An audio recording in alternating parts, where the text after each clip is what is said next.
عید الاضحیٰ کے اعمال۔ عید الاضحیٰ حضرت ابراہیم علیہ السلام نے جو خواب دیکھا اور اس خواب کی تکمیل کی،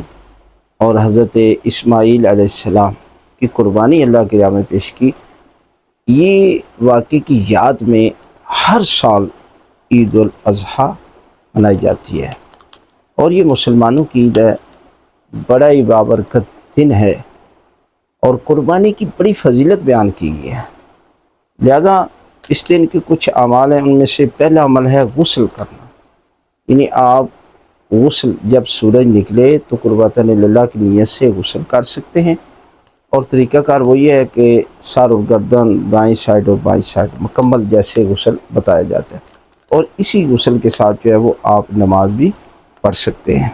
اس کے بعد ہے نماز عید، یعنی عید کی نماز اکیلے بھی بندہ پڑھ سکتا ہے، لیکن جماعت کے ساتھ افضل ہے، جماعت کے ساتھ جو ہے وہ یہ نماز پڑھیں، اور مرد اور خواتین دونوں پڑھ سکتے ہیں، اس لیے کہ مسلمان ہیں۔ مسلمان عید کے دن اللہ کے بارگاہ میں شکرانے کے طور پر نماز پڑھے، لہذا اس کے ساتھ نماز اس سے قبل اور بعد میں جو دعائیں منقول ہیں ان کی تلاوت کریں، جیسے صحیفہ کاملہ کی دعا نمبر 48 ہے، 46 ہے، یہ دونوں دعائیں آپ اس کی تلاوت کریں، دعائیں ندبہ پڑھیں اور قربانی کریں، اس لیے کہ قربانی کے متعلق اس زمانے میں بھی آ کر لوگ جو ہے وہ لوگوں کے ذہنوں میں شکوک و شبہات پیدا کرتے ہیں، جی قربانی کی کیا ضرورت ہے، آپ کسی کی مدد کر دیں، جو ہے وہ کسی کو جو ہے وہ آپ جنریٹر لے کر دے دیں، کسی کی جو ہے وہ سولر لے کر دے دیں، یہ اس طرح کی لوگ باتیں کرتے ہیں۔ حالانکہ یہ جو لوگ باتیں کرتے ہیں نا، زندگی میں انہوں نے نہ کسی کی مدد کی ہے،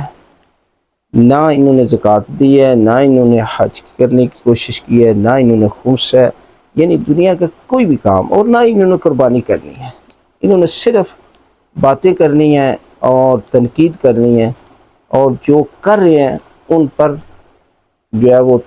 تنقید کرنی ہے، اس کے علاوہ انہوں نے کچھ بھی نہیں کرنا۔ حالانکہ اللہ تعالیٰ نے انسان کو بنایا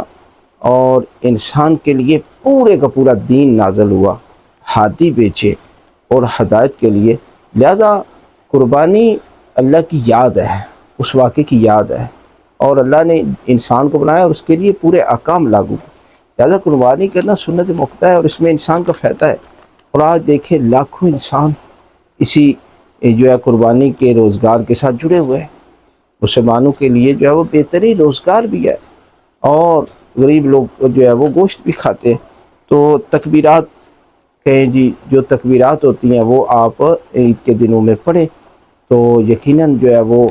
یہ اعمال کریں تو پروردگار جو ہے وہ آپ کے لیے رحمت نازل فرمائے گا، گناہ معاف کر دے گا، اور آپ کے درجات کو بلند کر دے گا۔